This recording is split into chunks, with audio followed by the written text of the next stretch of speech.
리더스 다이제스트라고 하는 유명한 잡지가 있습니다. 미국에서 발행하는 것인데요.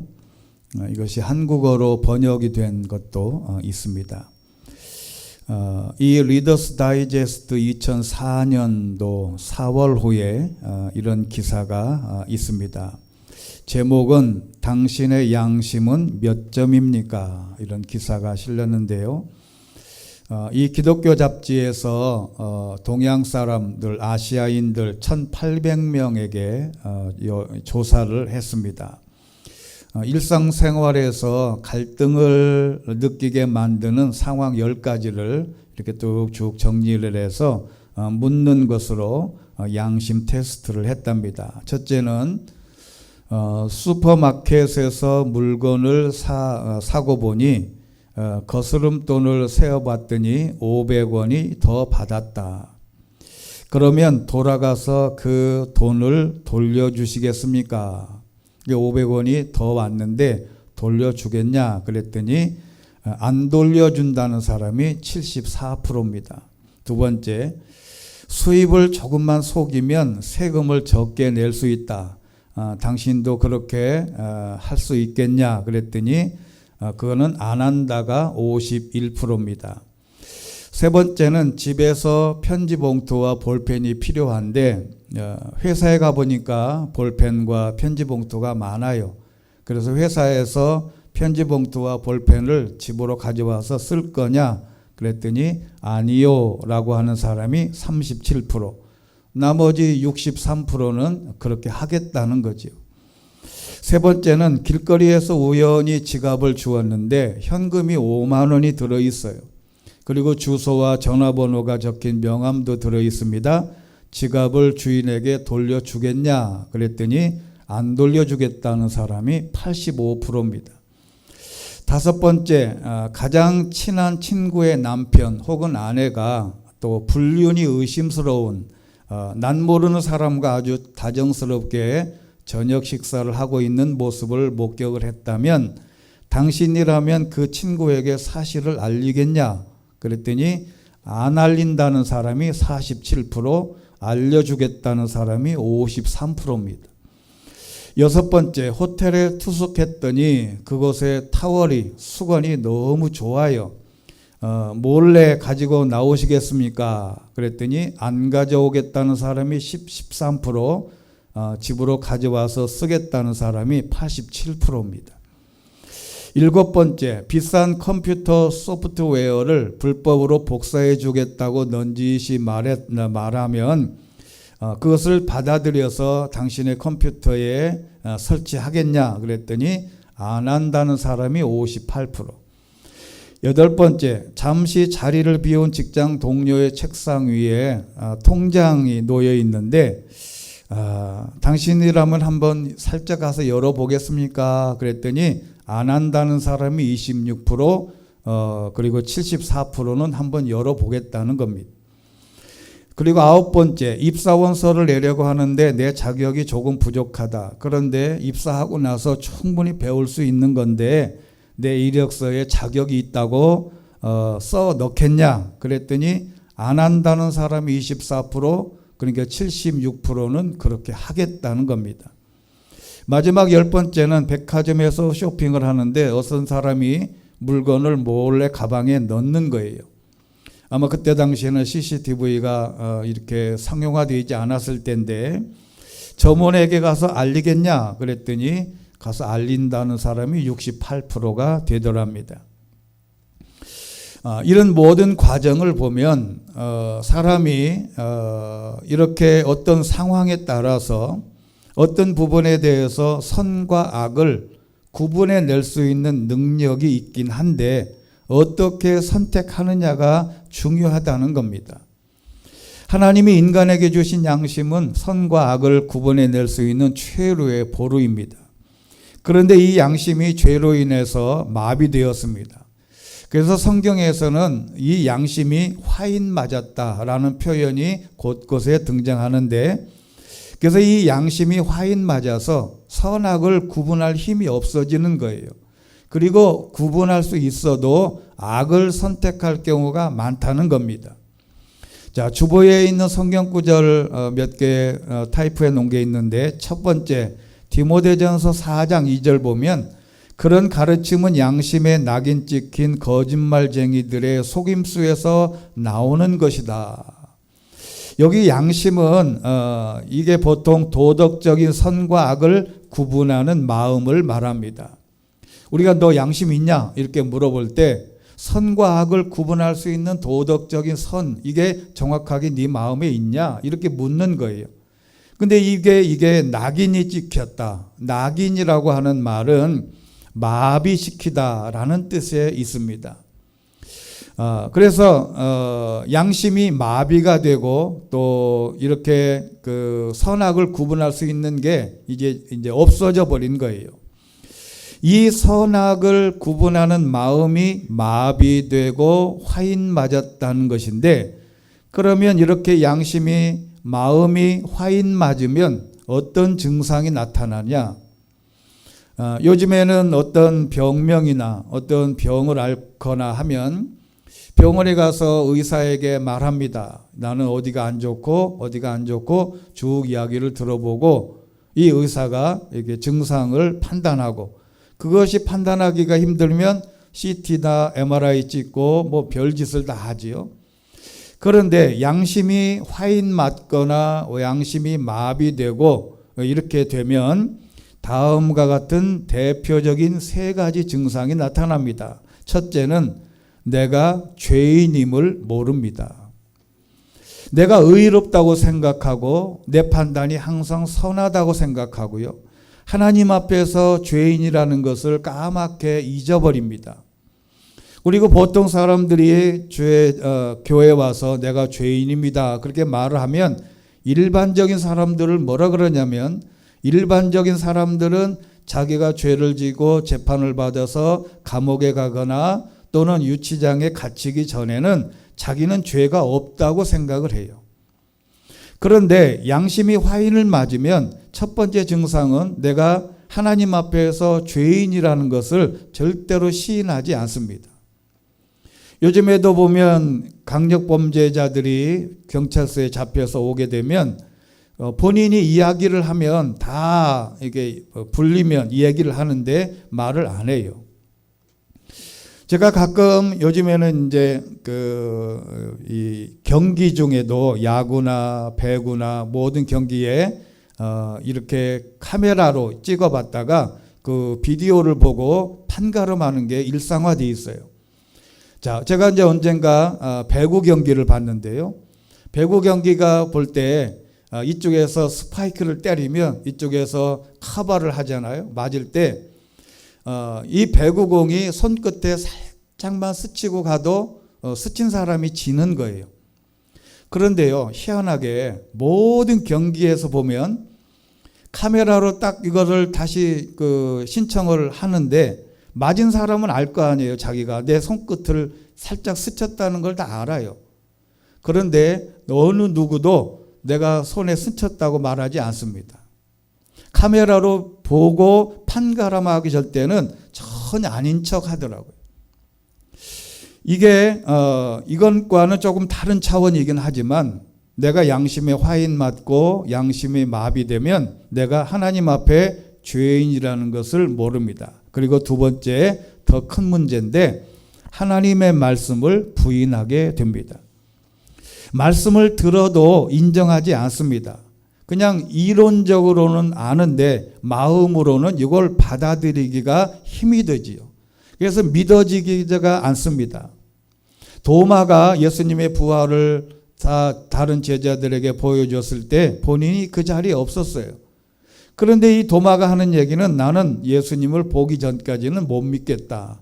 이게 바로 하나님의 말씀을 부인하는 경향이 있더라. 그리고 세 번째는 양심이 마비되면, 마음이 마비되면 마음의 깨달음, 감동이 없습니다. 감동이 없다는 말은 다른 말로 말하면 눈물이 없어요. 여러분, 나이가 들어갈수록 마음이 강팍해질수록 눈물이 없어집니다. 감격이 없어져요. 말씀을 들을 때 또한 감동이 있어야 되는데 어떠한 말씀이 선포돼도 이 말씀은 그렇다 이렇게 인정을 하는데 정말 마음의 뜨거움과 뭔가가 가슴 밑에서 올라오는 감격이 없어지게 되더라는 것입니다.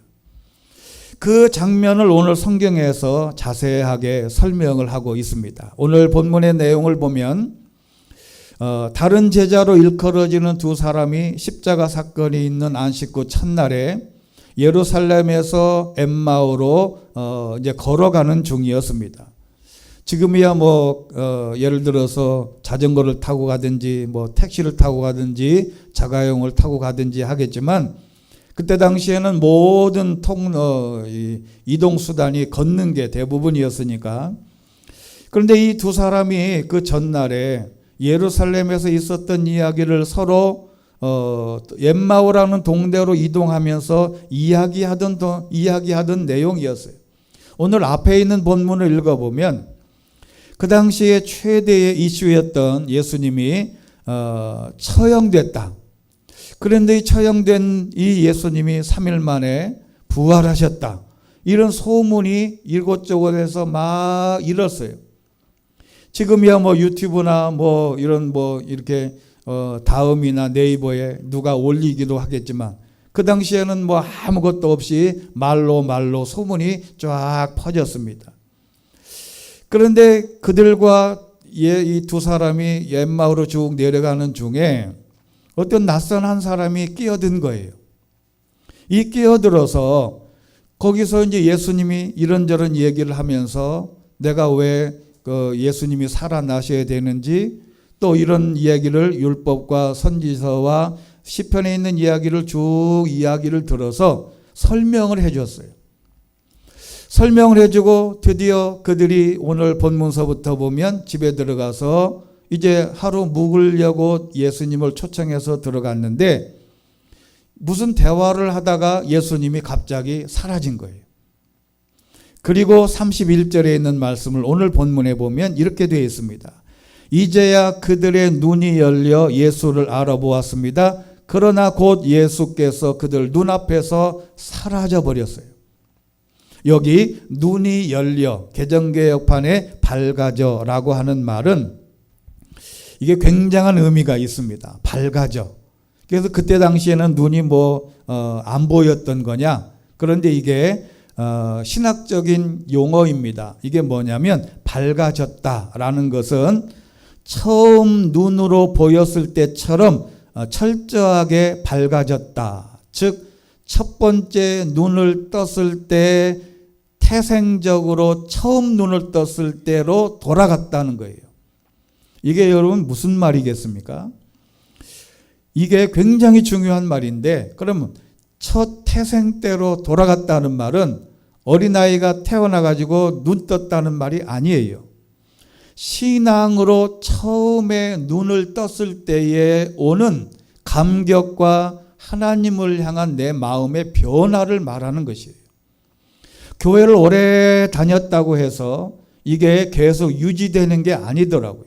어느 순간에 예수님의 제자 중 12명 중에 한 사람은 예수님을 배반했고요. 한 사람은 부활하신 주님을 만나고도 눈이 열리지 않아서 못 봤어요. 그러니까 이 말은 신앙적으로 밝아졌다는 것은 내가 처음에 예수님을 만났고 신앙생활을 했을 때 가졌던 그 첫 번째 시각으로 돌아갔다는 것입니다. 그리고 나서 두 번째 반응이 32절에 있습니다. 이게 오늘의 굉장히 중요한 본문 중에 오늘의 핵심 내용입니다.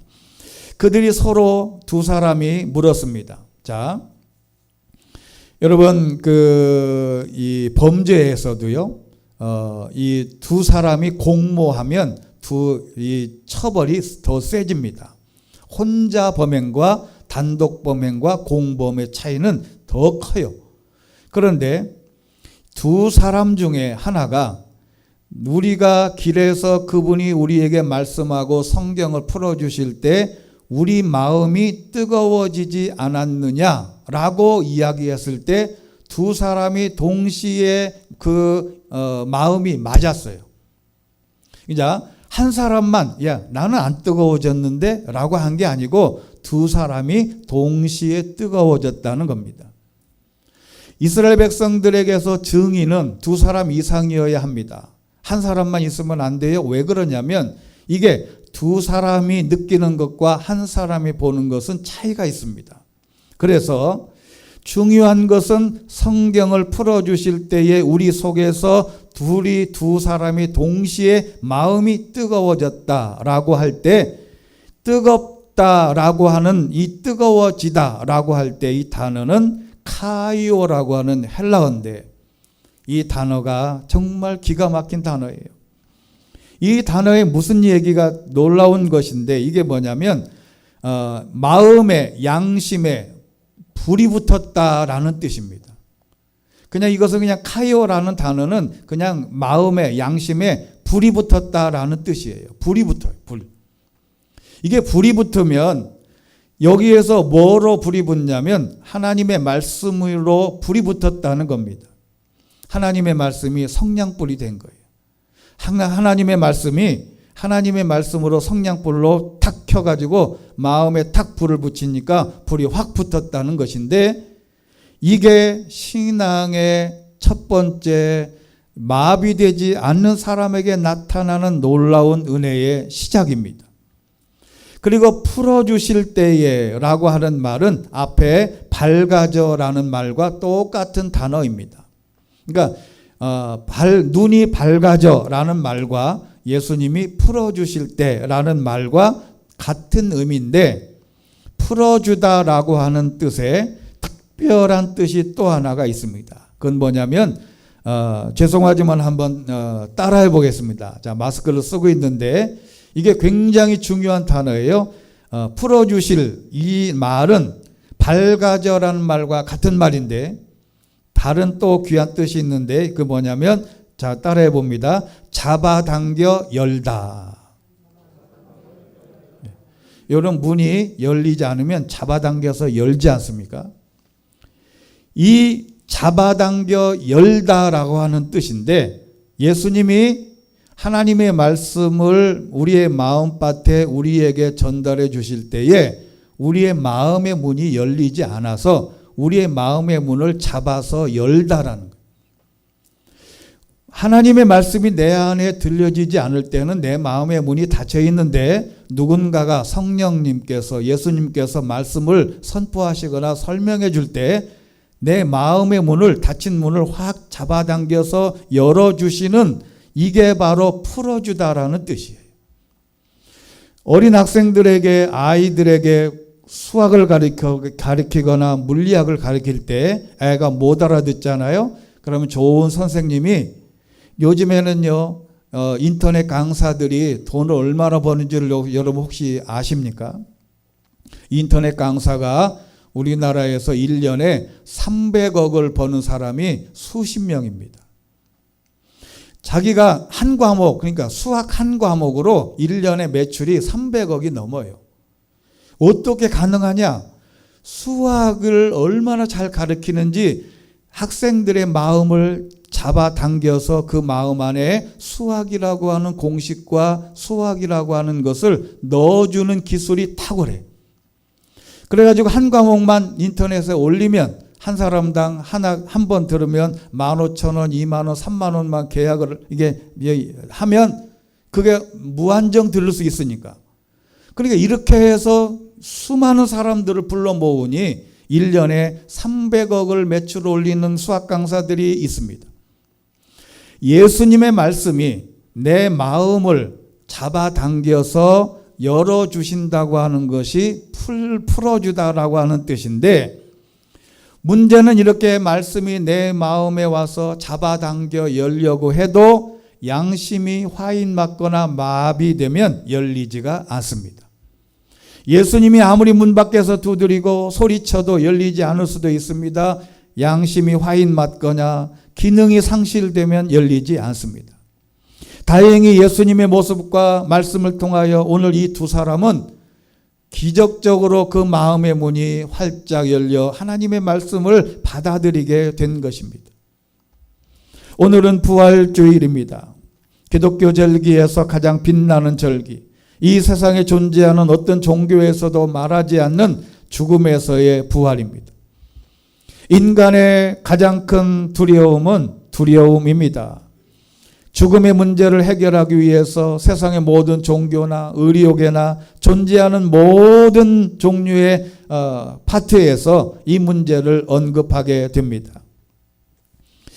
지난 2020년 통계로 2019년까지 데이터를 기반으로 우리나라에 이제 통계가 있는데, 우리 대한민국 10대 사망 원인이 있는데 10가지를 발표했습니다. 첫째는 암, 두 번째는 심장질환, 세 번째는 폐렴, 네 번째는 뇌혈관 질환, 다섯 번째는 자살, 6위는 당뇨, 7위는 알츠하이머 즉 치매, 8위는 간, 그리고 9위는 만성 하기도라고 하는데, 이것은 만성 기관지, 폐기종 또는 폐질환, 천식, 기관지 확장 뭐 이런 거고요. 이 10위는 고혈압성 질환입니다. 암 중에는 폐암, 간암, 대장암, 위암, 췌장암 순으로 죽은 사람이 많아요. 그 옛날이나 지금이나 죽음은 인간에게 가장 큰 두려움입니다. 그런데 해결 방법이 없어요. 누구나 인간은 죽음 앞에서 속수무책입니다. 그런데 오늘 성경의 말씀은 그 예수님께서 십자가에서 피 흘려 돌아가시고 죽음을 이기시고 다시 살아나셨다는 것은 인간에게는 가장 큰 기쁨이요 소망이 되는 줄로 믿습니다. 아담과 하와가 범죄해서 세상에 죽음이 왔고, 그 죽음을 예수님이 오셔서 해결하신 날이 바로 부활의 사건입니다. 성경 전체에서 가장 하이라이트, 최고의 순간, 가장 빛나는 순간이 예수님이 십자가에서 죽으시고 3일 만에 부활하신 것입니다. 자, 그러면 오늘 본문에서 다음과 같은 의미를 깨닫기를 바랍니다. 첫 번째, 예수님의 부활은 눈이 밝아져야 믿을 수 있습니다. 오늘 본문 누가복음 24장 16절 그 앞부분으로 가보시면 이렇게 되어 있습니다. 그들은 눈이 가려져서 예수를 알아보지 못했습니다. 부활하신 주님을 만나도 그들이 눈이 가려졌기 때문에 예수님을 몰라봤다는 겁니다. 부활하신 주님을 만나면 다 알아볼 수 있을 것 같은데 몰라봤다는 것인데, 여기 눈이 가려졌다라는 말은 헬라어로 무슨 히브리어 헬라어로 무슨 뜻이 있냐면 단단히 붙들다라는 뜻이 있어요. 자, 여러분 생각을 해보세요. 눈이 가려졌다는 말과 단단히 붙들다라는 말하고 무슨 상관이 있겠습니까?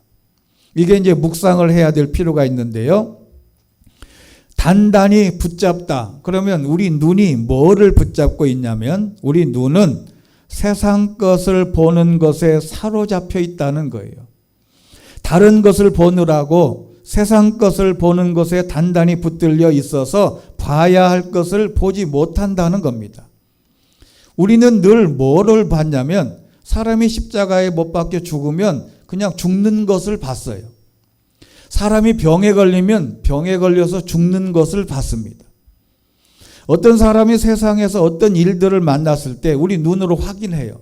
눈으로 확인해 보면 이렇게 진행 결과가 이 사람은 이렇게 되면 분명히 죽더라 라고 하는 것에 우리 눈이 붙잡혀 있어요. 그래서 진짜 볼 것을 보지 못하도록 다른 것에 사로잡혀 있어서 못 봤다는 겁니다.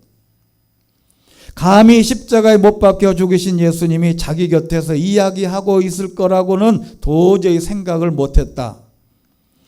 따라서 성령께서 우리의 눈을 열어주지 않으시면 우리는 부활하신 주님을 만날 수가 없습니다. 앞서 설명한 대로 우리의 마음의 문을 성령님께서 열어주셔야만 가능합니다. 이것을 영적인 눈을 떠야 한다고 말하는 것입니다. 그리고 두 번째는 성경을 풀어주실 때에 믿고 깨달을 수 있습니다. 자, 오늘에 있는 본문에 있는 말씀, 예수님께서 3일 전에 일어난 예수님의 십자가의 죽음과 살아나셨다는 소문과 선지자로서 대단한 분임을 예수님께서 설명하셨는데, 오늘 본문에 있는 내용 그 앞서 25절로 한번 가보시면 이렇게 되어 있습니다. 어리석고 예언자들이 말한 모든 것을 마음에 더디 믿는 사람들이여, 그리스도께서 마땅히 이런 고난을 겪고서 자기 영광에 들어가야 할 것이 아니냐. 그리고 예수께서는 모세와 모든 예언자로부터 시작해 성경 전체에 자기에 관한 언급한 것을 그들에게 자세히 설명해 주셨습니다 라고 예수님이 말씀하신 거예요. 자, 보세요. 예수님이 부활하신 몸을 보여주기만 하면 되는데 왜 예수님이 성경의 증거를 끌어왔을까? 여기에 오늘 핵심적인 중요한 내용이 있습니다. 예수님께서도 자신의 말씀이 아닌 성경의 말씀을 귀하게 여기시고 성경이 응하게 된 사실을 강조함으로써 증명해 보이셨다는 거예요. 이 죽음에서 부활하신 예수님의 몸보다 더 중요한 게 하나님의 말씀이었다는 겁니다.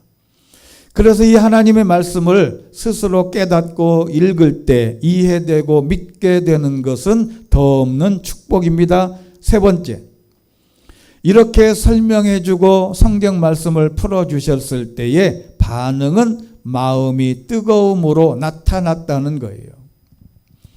불타는 마음, 열정이 생겼다는 것입니다. 말씀이 살아 움직이는 것을 말하는 것인데 32절에 있는 말씀대로 마음이 뜨겁지 아니하더냐.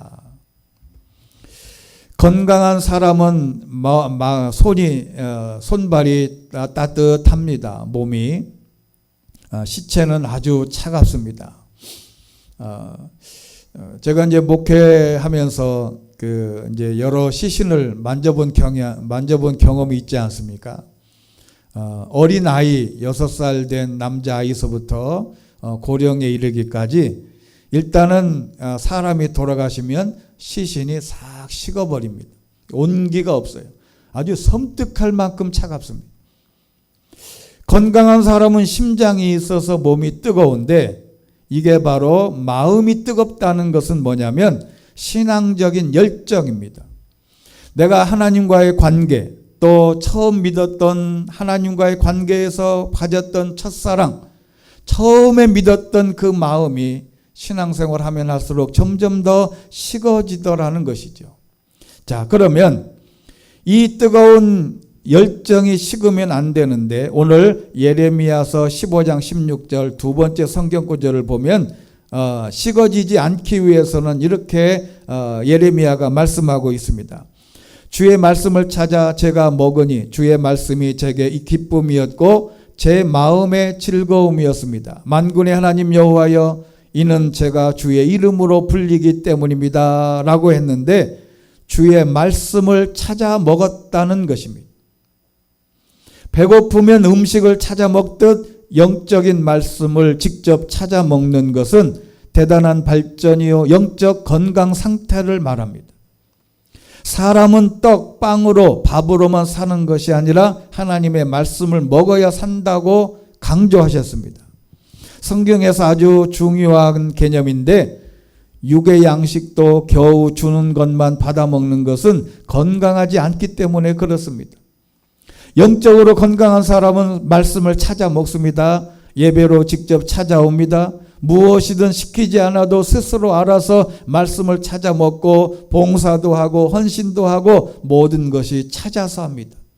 이게 바로 열정입니다. 그리고 시편 119편 18편 내 눈을 열어 주의 법이 얼마나 놀라운지 보게 해달라 기도하고 130절 주의 말씀을 펼치면 빛이 나와 우둔한 사람에게 깨달음을 줍니다. 예레미야 23장 29절 여호와의 말이다. 내 말이 불과 같지 않느냐? 또 바위 조각으로 깨트리는 망치와 같지 않느냐? 내 말이 불과 같다. 하나님의 말씀은 불 같아서 내 마음 안에 불을 주게 하는, 불 붙이게 하는 말씀의 효능이 있습니다.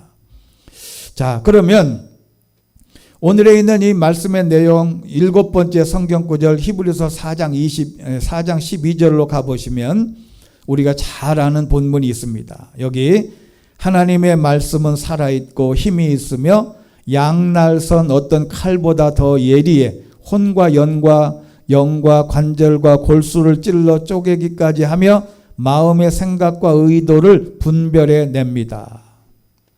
자, 오늘 말씀을 같이 묵상하면서 오늘 살아있고 라고 하는 이 개념을 오늘 제가 특별히 소개하고 싶은 내용이 있습니다.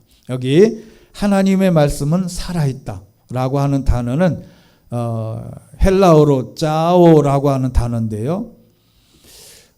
이 단어를 보다가 정말 기가 막힌 뜻이 네 가지가 있어요.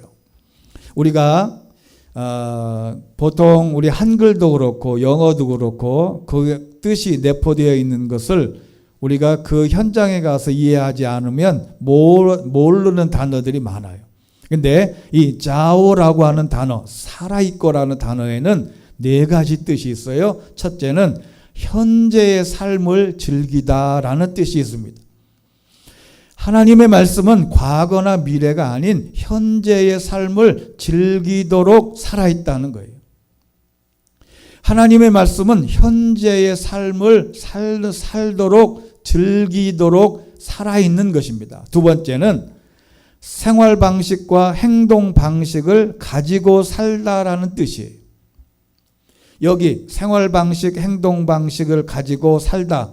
무슨 방식이냐? 하나님의 말씀으로 생활하고 하나님의 말씀에 해당하는 행동 방식으로 살다라는 뜻이에요.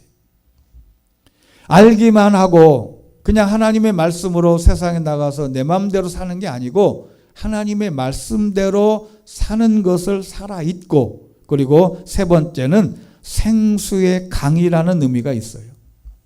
하나님의 말씀은 살아있다라고 할 때 하나님의 말씀은 생수의 강이다라는 말이라는 것이, 단순하게 살아있다라는 말은 이게 생수의 강이라는 말이 포함되어 있다. 그리고 네 번째 가장 중요한 뜻이 뭐냐면 최고의 힘을 가지고 있다라는 뜻이에요. 최고의 힘을 가지고 있다. 하나님의 말씀은 최고의 힘을 가지고 있다. 자, 그래서 말씀은 살아있고 할 때 하나님의 말씀은 현재의 삶을 즐기고, 하나님의 말씀은 생활 방식으로 살아라. 하나님의 말씀은 생수의 강이다. 하나님의 말씀은 최고의 힘을 가지고 있다라는 말과 같은 말입니다. 그래서 이 말씀으로 우리가 현재를 믿음으로 감동하면서 살아갈 수 있는 하나님의 말씀을 내 마음 안에 가득 채워야 된다는 것입니다. 스리랑카라고 하는 이 나라에는 아나바스 스칸덴스라고 하는 학명으로만 불리는 물고기가 있답니다. 근데 이 물고기는 물에서만 사는데 이 물고기는 육지에서도 돌아다닌답니다. 대부분의 물고기는 30분만 넘으면 다 숨을 못 쉬고 죽는데 이 물고기는 일주일 내내 돌아다녀도 산대요. 어떤 물고기는 1km도 넘는 거리를 육지를 돌아다니기도 한답니다. 생명이 일주일이 넘어도 생명에 지장이 없더래요.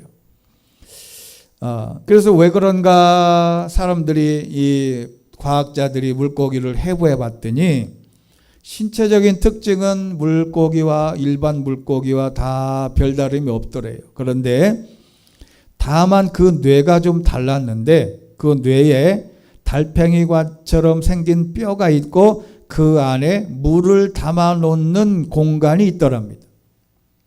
이 기관에서 조금씩 물을 공급해서 습기를 유지해 주는 것이 육지에서도 죽지 않고 살 수 있는 비결이더라는 것이지요. 우리는 세상에 살 때 우리가 교회 와서 1시간 예배 드리고 갑니다. 세상에 일주일 내내 돌아다녀도 우리의 영적으로 살아있는 것은 하나님의 말씀의 양식을 내 마음속에 담아둘 때만이 가능한 줄로 믿습니다. 이 말씀을 찾아서 읽고 찾아서 먹는 사람은 더 복되고, 나폴레옹이 아주 매우 아끼던 말을 관리하는 관리 소홀로 잃어버리게 된 적이 있답니다. 근데 말을 타고 순찰하던 한 병사가, 일반 병사가 말이 달아나는 것을 목격했는데 이게 나폴레옹 말이라는 것을 순간적으로 알았어요. 그래서 쫓아가서 잡아왔어요. 그래서 이제 말을 잃어버린 줄 알고 얼마나 마음에 상심했겠어요, 나폴레옹이. 요즘에는 강아지 하나만 잊어버려도 얼마나 울고불고 하는데.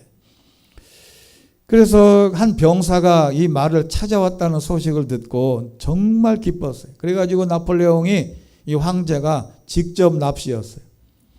가지고 가서 보니까 자기 말이야. 그래가지고 얼마나 좋은지 이렇게 칭찬했답니다. 자네 때문에 겨우 아끼던 말을 잃지 않았네. 고맙네. 대위. 그런 거예요. 병사 보고 대위 이렇게 얘기한 거예요. 아마 이 나폴레옹이 착각을 했든지 장교 복장이 아닌데 그 왜 대위라고 했겠는? 어떻게 그렇게 얘기했는지를 모르겠어요. 그런데 이 나폴레옹이 병사와 악수를 하고 돌아갔는데 병사는 깜짝 놀라서 그 자리에 가만히 서 있었습니다. 자신은 분명 일반 쫄병 사병인데 나폴레옹이 대위라고 불렀어요. 이 도대체 이게 무슨 말이야? 그래서 이 병사가 그냥 끝냈으면 좋은데 병사가 곧 인사 담당 장교 막사로 가서 이렇게 얘기했답니다. 방금 나폴레옹 장군께서 저를 대위로 임명하셨습니다. 그런 거예요. 이거는 그냥 칭찬의 의미로 대위 이렇게 불러줬을 수도 있는데 이 병사는 기회를 잡은 거예요. 야, 나폴레옹이 나를 대위라고 불렀다면 나는 대위다. 장교다. 그래가지고 그 얘기를 가서 했더니 인사 담당 장교가 병사의 행적을 확인한 후에 계급장을 바로 달아주고 막사까지 배정해주고 나폴레옹이 그냥 말 실수로 할 수도 있었지만 나폴레옹의 말이 가진 권위를 믿고 그 믿음이 있었기 때문에 병사가 하루아침에 대위로 진급한 것이죠. 그리스도인들에게 이 병사와 같은 믿음이 필요합니다. 하나님의 성경이 하나님의 말씀이라고 믿는다면 그 말씀이 실제로 내 삶에 이루어질 것이라고도 믿으시면 그대로 되는 줄로 믿습니다. 거짓말도 믿으면 거짓말이 되는데 거짓말도 믿으면 진짜가 되는데 하나님의 말씀을 내 말씀이라고 믿고 실제로 이용해 가면 하나님의 놀라운 축복이 이루어지게 되는 줄로 믿습니다. 여러분 한 가지 예를 들고 마치겠습니다. 미국 사우스 다코다라고 하는 주에 가보면 러시모어라고 하는 유명한 산에 미국의 역대 대통령 중에 가장 존경받고 큰 일을 한 4명의 얼굴이 화강암 벽에 조각이 되어 있답니다. 이집트 피라밋보다 더 큰 것인데 이 조각에 새겨진 4명의 대통령들은 다음과 같은 한 가지 특징이 4 대통령에게 똑같이 있었습니다. 그게 뭐냐면 첫 번째, 미국의 초대 대통령인 조지 워싱턴이라고 하는 이 사람이 이렇게 말했습니다. 취임 자리에서 성경이 아니면 세계를 올바로 다스릴 수 없다. 그래서 처음 성경에 손을 얹고 서약한 사람이 조지 워싱턴이에요. 즉 성경의 중요성을 강조했습니다. 그런데 미국에 있는 그 존 F 케네디가 그는 캐톨릭 교도로 처음에 대통령이 된 이 케네디가 공립학교에서 성경 교육을 없앤 사람이 존 F 케네디예요. 근데 이분은 총 맞아서 죽었습니다. 그리고 그 가문을 여러분이 잘 알듯이 완전히 쑥대밭이 됐어요.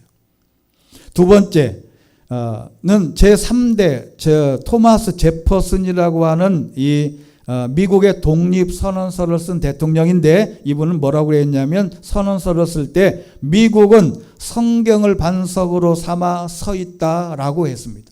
세 번째, 여러분이 잘 아는 제16대 대통령 링컨은 하나님의 말씀을 통해서 부지런히 지혜와 명철을 얻었고 어머니로부터 물려받은 성경을 항상 전쟁 중에도 머리맡에 두고 읽었던 사람, 그리고 나서 링컨이 뭐라고 얘기했냐면, 이 세상에서 하나님께서 주신 선물 중에서 가장 귀한 것은 성경이다. 그리고 마지막 최연소로 대통령이 되었던 32대 루즈벨트 대통령은 생을 참되게 살기 원한다면 그에게 성경을 줘라. 존경받고 이 땅에서 위대한 일을 감당한 미국의 대통령 중에 4명이 세월이 흘러도 명성이 끊임없이 전해지는 그런 사람의 인생과는 모두 성경 말씀에 기초를 두었다는 것입니다. 오늘의 말씀을 정리하면 이렇습니다.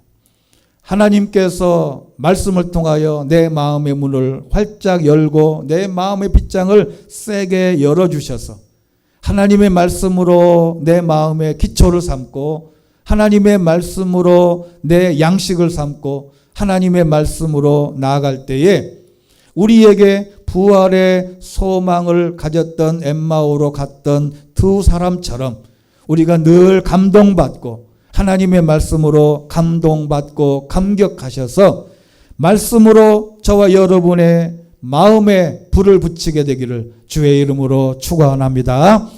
자비로우신 하나님 아버지, 엠마오로 내려갔던 두 사람 하나님 예수님께서 말씀으로 풀어주실 때에 그 마음으로 그 말씀을 받아들이고 마음이 뜨거워져서 감격하여 주의 말씀을 증언으로 한 것을 성경에서 확인했습니다. 하나님 아버지, 하나님의 말씀이 내 안에 가득 차게 하시고 말씀이 내 마음의 기초가 되게 하시고 말씀을 잘 먹고 소화해서 하나님께 영광 돌리며 믿음의 길에서 하나님이 주신 놀라운 축복을 받아들이는 저희들 되게 하여 주시옵소서.